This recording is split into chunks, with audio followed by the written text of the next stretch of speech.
Le ministre de l'Équipement supervise le travail et le démarrage effectif des travaux de construction de la route Attar-Chinguitti.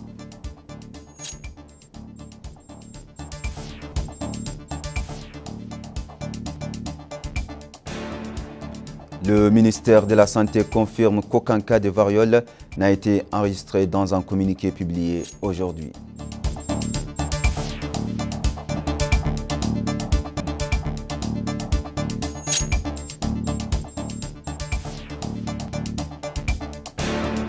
La région de Nouakchott lance une campagne de désinfection de la ville.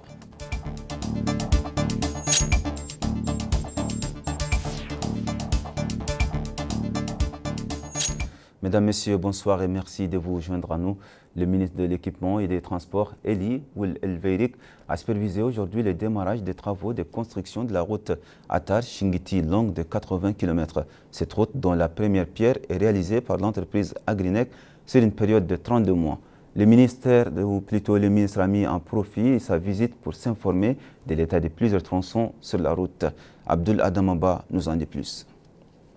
La route Attar-Chinguitti, longue de 80 km, a constitué l'objet de la visite du ministre de l'Équipement et des Transports, Eli Ould El Veïrik, en compagnie du Walid Ladrar Abdallah Ould Mohamed Mahmoud. Ce projet est exécuté par la société Agrinet pour un montant global estimé à 12 milliards d'Ansénouguia. Il s'est dans ce cas rendu au tronçon de l'entrée de la ville d'Attar. Le ministre de l'Équipement et des Transports s'est par ailleurs enquis de l'état des matériaux utilisés au niveau des ateliers. Il a suivi des explications sur la nature de ces travaux. Il s'est aussi enquis de l'état des équipements, machines, particulièrement des concasseurs utilisés dans le cadre de ce projet. Il a ensuite déclaré que ce projet est très important. Les travaux, souligne-t-il, doivent se poursuivre. Tout a été mis en place. Les dispositions nécessaires ont été prises pour l'exécution de ce projet. Il a en outre précisé que d'ici 2 voire 3 mois, une autre réunion va avoir lieu pour évaluer le niveau d'avancement de ce chantier à Chinguitti. Le ministre de l'Équipement et des Transports s'est en outre réuni avec les habitants de cette localité afin de recueillir les doléances de ces derniers. Les différents intervenants ont mis en avant l'importance de la route Attar-Chinguitti. Il s'est par ailleurs rendu au quartier Adabaï d'Attar, ce qui lui a permis de s'informer de la construction de la digue de protection au niveau de cette localité. Le ministère de la Santé a confirmé qu'aucun cas de variole n'a été enregistré dans le pays. Dans un communiqué publié aujourd'hui, le ministère précise que la personne suspectée d'avoir la variole du singe samedi soir à la clinique Cheikh Zayed à Nouakchott Nord a été testée négative à la maladie. Voici le texte du communiqué du ministère de la Santé. Samedi soir, 17 août 2024, un homme de 38 ans s'est présenté à la clinique Cheikh Zayed se plaignant de fièvre et d'éruptions cutanées. Appelé après examen par l'équipe médicale des gardes de l'hôpital et évaluation de son état, les services centraux de surveillance et de contrôle ont été informés de sa situation conformément aux recommandations émises en réponse à l'épidémie de variole du singe afin d'effectuer des prélèvements et de les soumettre aux analyses nécessaires pour déterminer le type d'infection. Dans un souci de transparence vis-à-vis de l'opinion publique nationale, conformément aux instructions de son Excellence le Président de la République, Mohamed Ould Cheikh El Ghazouani, notamment en ce qui concerne l'évolution de la situation épidémiologique. Les analyses du ministère ont montré qu'il n'est pas atteint de la variole du singe suspectée en raison des symptômes évoqués, notamment l'érythème cutané. À cette occasion, le ministère assure le public qu'il a pris les précautions nécessaires pour élever le niveau de vigilance, renforcer la surveillance épidémiologique, diffuser les mémorandums et les protocoles relatifs à cette pandémie, augmenter les capacités de diagnostic dans les laboratoires et mettre en alerte le Centre national des urgences de santé publique en cas d'urgence éventuelle. Elle rappelle également le personnel médical à être vigilant, à rechercher activement les cas possibles, à les signaler immédiatement et à prendre en charge les cas qui s'avèrent infectés et invite les citoyens à être plus vigilants et coopératifs et à se conformer aux instructions sanitaires émises dans ce sens. Et pour plus de détails sur ce sujet, nous recevons pour vous le directeur général de la santé publique, Mohamed Mahmoud Eli Mahmoud. Monsieur le directeur général, merci d'avoir répondu à l'invitation. Merci beaucoup. Alors, pour ma première question, qu'en est-il de la situation sanitaire du pays en général et plus précisément de la situation épidémiologique? Merci beaucoup. Aujourd'hui, la situation épidémiologique dans les pays est sans particularité. Nous avons un système de veille, de surveillance épidémiologique et de riposte qui marche très bien. Donc notre système, depuis la Covid, nous avons eu un très bon retour d'expérience après l'expérience Covid qui a été réussie à notre pays, dans notre pays. Nous avons conduit une riposte exemplaire, une vaccination. Nous étions classés parmi les premiers pays de la sous-région en matière de riposte, en matière de vaccination Covid. Donc ce retour d'expérience nous a permis de mettre en place un système de surveillance épidémiologique et de riposte très robuste. Dans ce système, nous surveillons toujours beaucoup de maladies qui présentent un risque dans les pays, à savoir en premier lieu les fièvres hémorragiques, le paludisme, la fièvre dengue qui est une fièvre hémorragique elle aussi, la poliomyélite, la situation de la poliomyélite, la rougeole, et tout récemment, la notification des cas à l'est, à Basque-Nou de diphtérie. Donc, ensemble, nous surveillons toutes ces maladies et la situation est actuellement stable par rapport aux différentes maladies. Par rapport à cette alerte de Mpox ou variole simienne, qui a été déclarée urgence de santé publique à l'échelle du continent la semaine dernière par l'Organisation mondiale de la santé. Nous sommes membres de tous les mécanismes de coordination régionale, donc nous avons été avisés de cette urgence et les systèmes de surveillance épidémiologique est au point par rapport à la vulgarisation des définitions des cas, à l'existence des conduites à tenir à tous les niveaux et par rapport à la disponibilité des intrants nécessaires à la riposte à cette maladie. Son Excellence le ministre de la Santé a convoqué immédiatement une réunion avec les différents services du ministère de la Santé, de surveillance et de riposte, et il s'est assuré de la disponibilité de tous les dispositifs et il a donné ses instructions pour renforcer ces dispositifs qui marchent très bien actuellement. Alors, je reviens vers vous pour, comme vous le savez, il y a plusieurs rumeurs qui se sont circulées ces derniers temps, notamment ici en Mauritanie. Est-ce que ces rumeurs sont-elles fondées? Bon, par rapport à... Ce n'est pas nouveau la variole simienne. Donc, nous avons eu une alerte similaire en 2022, ce qui nous a permis de mettre en place tous les dispositifs. Depuis l'épisode de 2022, nous avons testé 11 cas suspects et tous se sont révélés négatifs. Depuis cette dernière alerte aussi, donc comme les symptômes sont similaires à toute maladie, éruption cutanée, fébrile comme la varicelle, la rougeole et même certaines maladies allergiques donnent une symptomatologie similaire. Donc nous avons eu des cas avec d'éruption cutanée que nous testons automatiquement parce que nous sommes en phase d'alerte. Donc tous les cas, on cherche à ratisser large pour trouver, pour que aucun cas ne passe les filets de la surveillance épidémiologique. Donc c'est dans une opération de routine, nous avons testé un cas, mais malheureusement, quelques photos et vidéos du patient se sont fuitées dans les réseaux sociaux, ce qui a causé beaucoup de panique, mais qui n'était pas du tout justifié. Donc, les systèmes de surveillance épidémiologique gèrent très bien les alertes et la Mauritanie n'est pas un pays à risque de la variole simienne. Donc, la maladie est beaucoup plus l'apanage des régions humides, donc c'est la forêt, c'est les régions de l'Afrique centrale et de l'Afrique de l'Ouest qui sont les populations qui habitent le milieu rural à côté des forêts. Nous avons un climat qui est tout à fait différent. Nous avons le même risque qu'avec tous les pays du monde, donc le risque d'avoir des voyageurs qui arrivent des pays à risque, mais ces voyageurs ne représentent pas beaucoup de risques vu que le coefficient de contagiosité, ce qu'on appelle en épidémiologie le R0, il est très faible dans cette maladie comparé à d'autres maladies comme la COVID-19 où le coefficient de multiplication avoisine parfois 8 à 10. Ça veut dire qu'une personne, le cas de Covid, contamine normalement 8 à 10 personnes. Ce chiffre est de 1,2 à 1,8 dans la variole simienne. Ça veut dire que la contagiosité elle est faible par rapport à la COVID.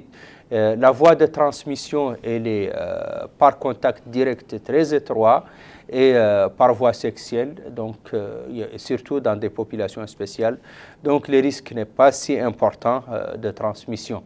Et en cas même d'arrivée de maladie, donc l'épidémie sera contenue facilement vu le niveau de formation de notre système de santé, le niveau de préparation à la riposte et la préparation à la prise en charge. Alors, dans une telle situation, quelles sont les mesures prises pour renforcer le contrôle épidémiologique et éventuellement faire face aux urgences sanitaires? Comme avancé déjà, Son Excellence le ministre de la Santé a mis en place une cellule de veille. Cette cellule elle a pour mission de veiller à toute l'information concernant cela et à s'assurer que les mesures sont prises, sont adéquates à une surveillance, à une riposte efficace de la maladie. Donc, ce qui est maintenant, c'est qu'on surveille les cas suspects au niveau des points d'entrée. Donc, tous les points d'entrée sont formés pour notifier les cas suspects et pour faire face à la maladie. Donc nous avons des capacités laboratoires actuellement au point, donc tous les tests, les cas testés sont prélevés, sont testés et les résultats sont sortis dans quelques heures, comme d'ailleurs le cas d'hier. Donc il a été notifié vers 22h et à peu près à 2h du matin, 3h du matin, on a eu déjà les résultats du cas. Donc le système est déjà au point. Mais voilà, donc je voudrais profiter ici de cette occasion pour demander à la population d'éviter les rumeurs, d'éviter la propagation des fausses informations, surtout si ces informations risquent de toucher à la vie personnelle des malades, au secret secret des malades. Donc, ce qui s'est passé hier, c'est que malheureusement, des photos se sont propagées dans les réseaux sociaux sans une raison. Donc, c'est des cas simples d'éruption cutanée qui sont là et qui étaient toujours là. Donc, le ministère de la Santé a une politique de transparence. Il communique à chaque situation, il communique à temps et donc je demande à la population de s'orienter vers ces communications qui donnent de façon régulière toute la situation épidémiologique et les risques. Merci beaucoup.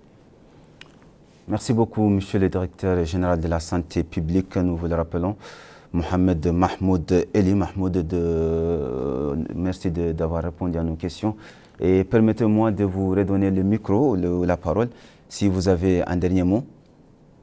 Merci beaucoup. Donc, le dernier mot, c'est que la population doit être vigilante. Elle doit notifier tout cas de maladie épidémique. Que je rappelle qu'actuellement, on surveille les fièvres hémorragiques Comme dans toutes les périodes où il y a des fortes précipitations, on risque d'avoir la fièvre de la vallée du Rift. Donc, je demande à la population que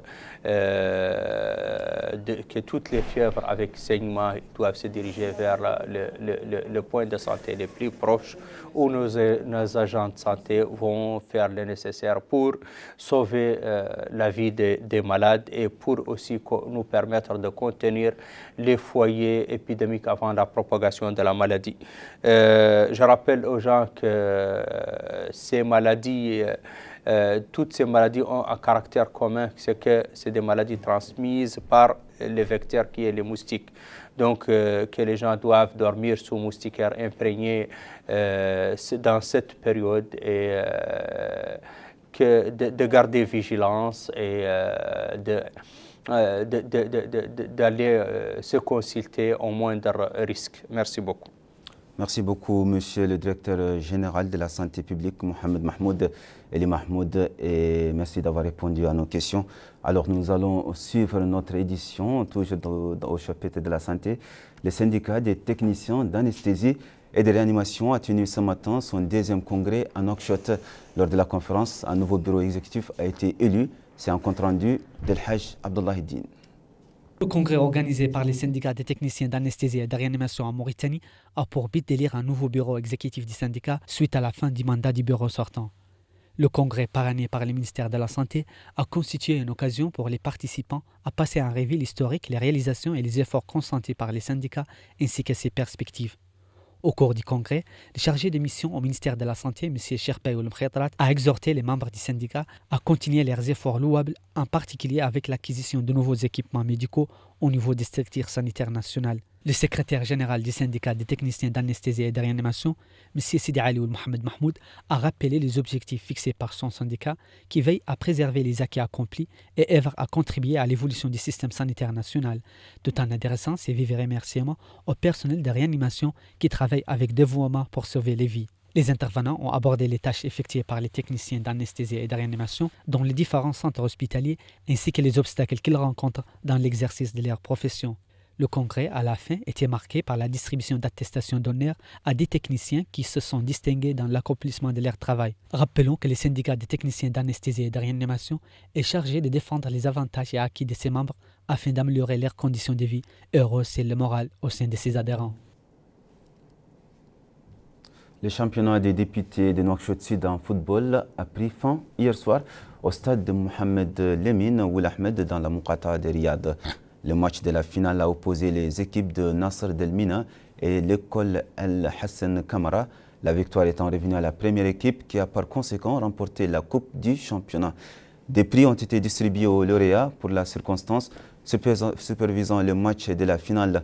Le secrétaire général du ministère de l'autonomisation des jeunes, de l'emploi, des sports et du service civique, Naji Ould Khatri, a indiqué que le sport est considéré comme un moyen de récréation et de renforcement de l'unité nationale, tout comme il contribue à l'ancrage de la paix, soulignant qu'il est aussi un facteur de développement économique et social qui a des retombées sur l'autonomisation des jeunes et sur leur santé. De son côté, le député du coordonnateur du championnat, Hassan Ould Mohamed, a remercié tous les participants, louant le rôle qu'ont joué les gestionnaires du championnat. Il a précisé que 16 équipes venant de toutes les Muqata de Nouakchott Sud ont pris part au championnat. Je vous le disais en titre, la région de Nouakchott a lancé hier une vaste campagne de désinfection dans le 9 Muqata de la capitale pour une durée de 10 jours, ciblant les places, les espaces publics, les marécages et les mares qui sont des lieux propices à la reproduction des moustiques. Les équipes techniques sont réparties au cours de cette campagne entre 10 unités dotées du matériel nécessaire leur permettant d'exécuter leur mission. Pour garantir l'accomplissement de cette campagne dans les meilleures conditions de célérité et d'efficacité, la présidente de la région de Nouakchott demande à tous les citoyens de l'accompagner à la désinfection des foyers et des toilettes concomitamment avec cette campagne et de fermer portes et fenêtres lors du passage à côté d'eux des véhicules de pulvérisation des pesticides.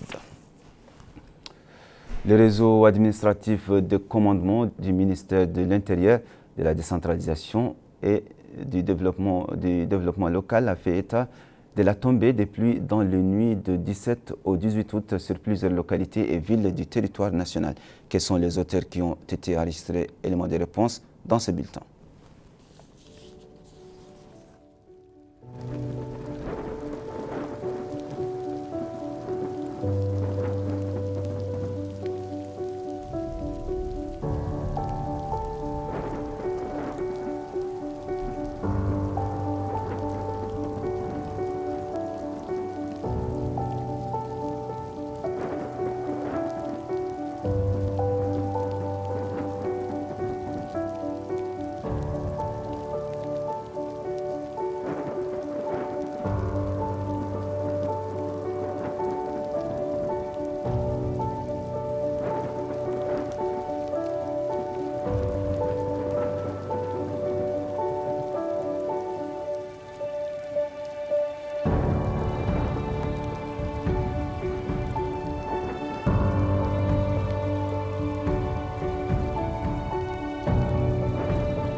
Dans la wilaya de Dakhlet Nouadhibou, le conseiller du gouverneur chargé des affaires sociales et politiques, Mohamed El-Mustafa Ouel Mokhtar, a supervisé l'inauguration d'un centre scientifique dans la ville portant le nom de feu Mohamed Mahmoud Ouel El-Joud.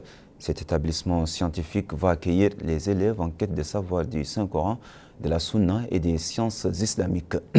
La cérémonie a vu de nombreuses interventions d'imams et des cheikhs qui ont souligné l'importance de cet édifice scientifique.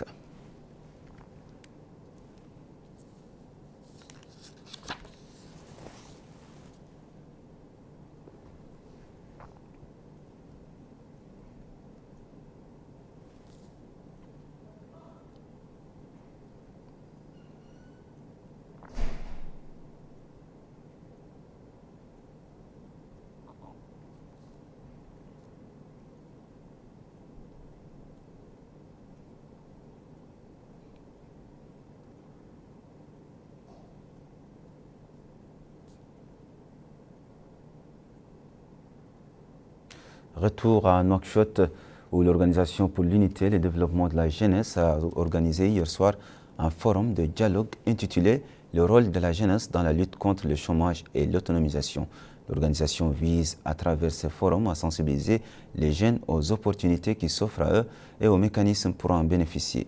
Les intervenants ont abordé le concept d'autonomisation des jeunes, les politiques et programmes adoptés par le gouvernement pour les autonomiser et les spécialisations professionnelles qui peuvent répondre à leurs exigences dans le domaine.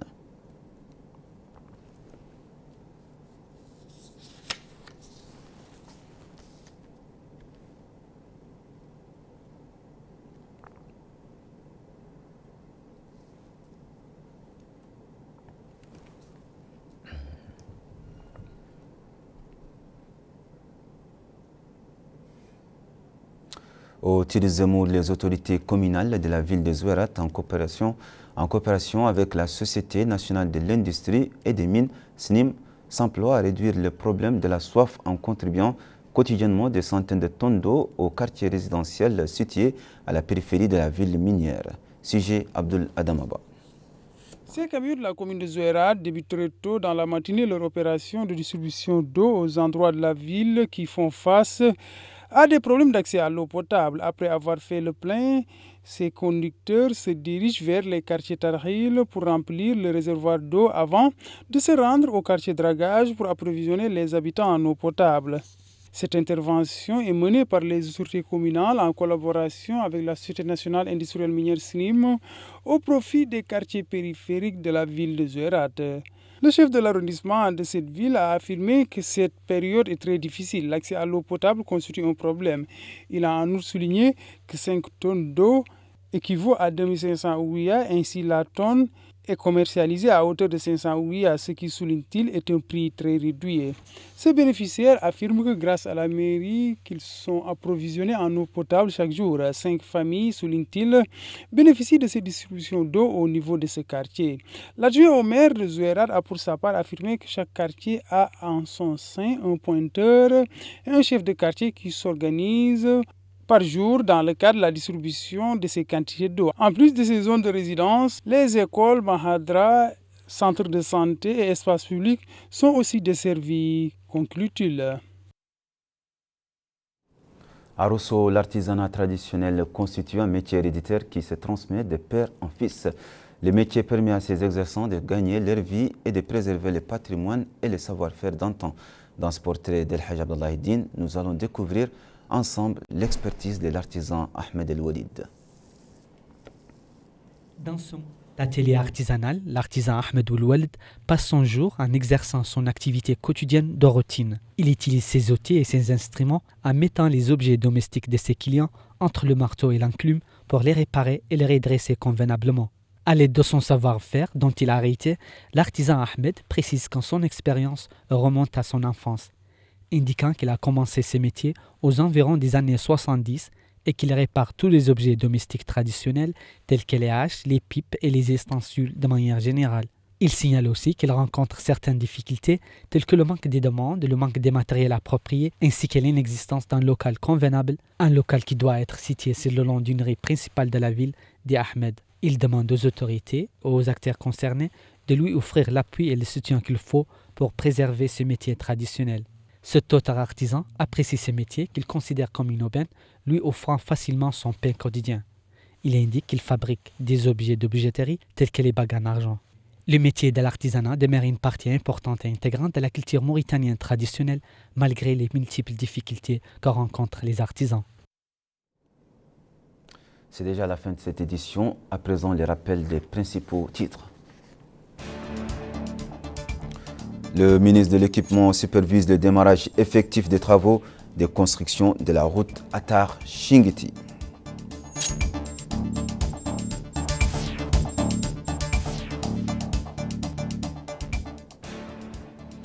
Le ministère de la Santé confirme qu'aucun cas de variole n'a été enregistré dans un communiqué publié aujourd'hui.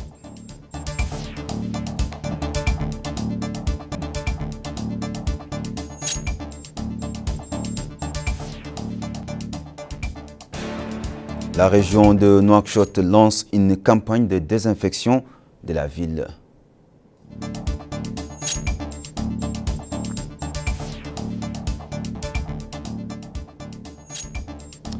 Mesdames, Mesdemoiselles, Messieurs, merci d'avoir suivi cette édition. Merci de votre fidélité. Excellente suite des programmes avec la chaîne El Mauritania. Et bonne soirée.